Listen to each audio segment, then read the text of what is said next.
Understood. Writing all 6 sections now, each to its exact word count. You've seen this 100 times.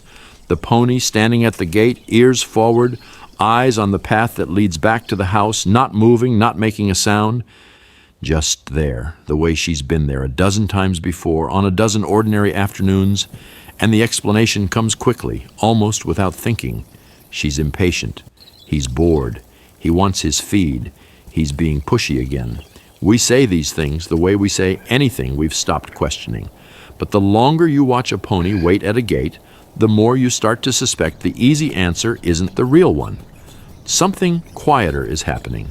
Something most owners walk right past. Before deciding what the behavior means, it helps to look at the body underneath it, stand at a distance, and actually watch.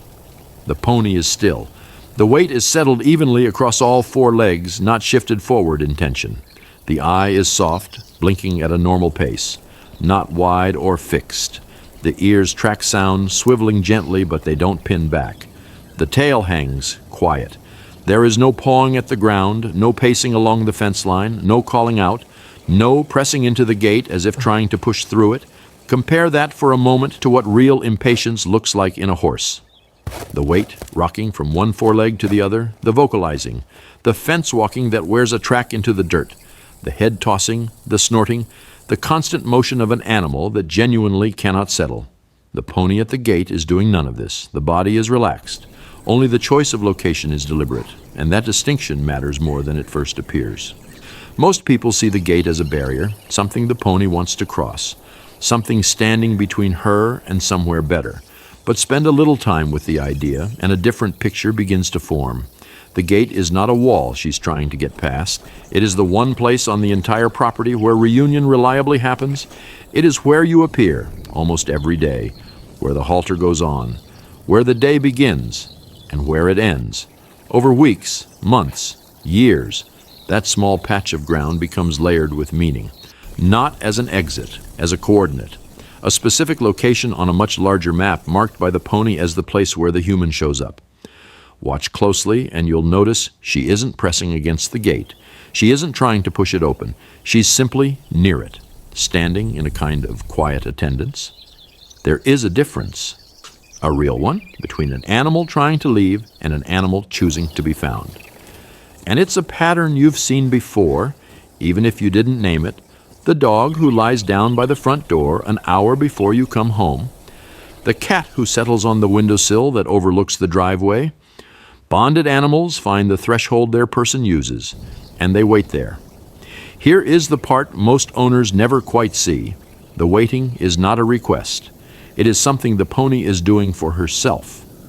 By placing her body at the predictable point of reunion, she is reducing her own uncertainty.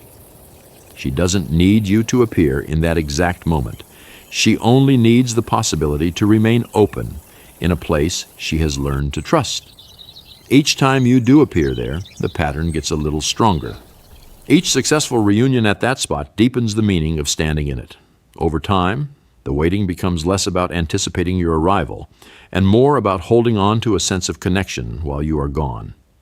It is closer in spirit to the way a person keeps a photograph on a desk than the way a child tugs at a sleeve to be noticed. Nothing urgent is being signaled. The energy is conserved. The attention is soft. The pony is not asking. She is maintaining. She is keeping a small, steady piece of the relationship alive in your absence on her own without needing anyone to notice, which raises a strange and gentle question. If she isn't asking for anything, why does it feel every time you walk toward the gate like she has been waiting for you specifically? Sit with this for a moment. Out of the entire field, the shaded corner, ta-dan, the better grass near the trough, the spot by the trees where the wind drops, your pony has chosen again and again the one place most closely tied to you. She has done this on days you came early. She has done it on days you came late. She has done it on days you didn't come out at all. The behavior doesn't fade just because a particular afternoon goes unrewarded, because the thing being protected isn't the next reunion. It is the relationship itself. While you were inside the house, working at your desk, making dinner, falling asleep on the couch, she was outside, holding a small, steady place for you, not anxiously, not desperately, not in any way that would make itself loud enough to deserve attention, just steadily. And that is the part that sits oddly once you see it. How easy it is to walk past this kind of devotion, and simply because it doesn't announce itself. Loud animals get noticed. The ones who paw, who call, who push, we attend to them quickly. Still, animals get assumed. We assume they're fine. We assume they're idle. We assume sometimes that they're being a little demanding by standing where they always stand. Think back, honestly, on the times you've walked toward the gate, slightly annoyed, muttering, all right, I'm coming," bracing yourself for what you imagined was a complaint. And consider, gently, that there may not have been a complaint at all. Only a pony in her usual place, keeping you company from a distance you didn't know she was closing. Once people understand this, the first instinct is usually to give more. More treats at the gate, more attention, more variety, more enrichment, more stimulation in that specific spot. You're as if the waiting were a problem to be solved by abundance. It isn't.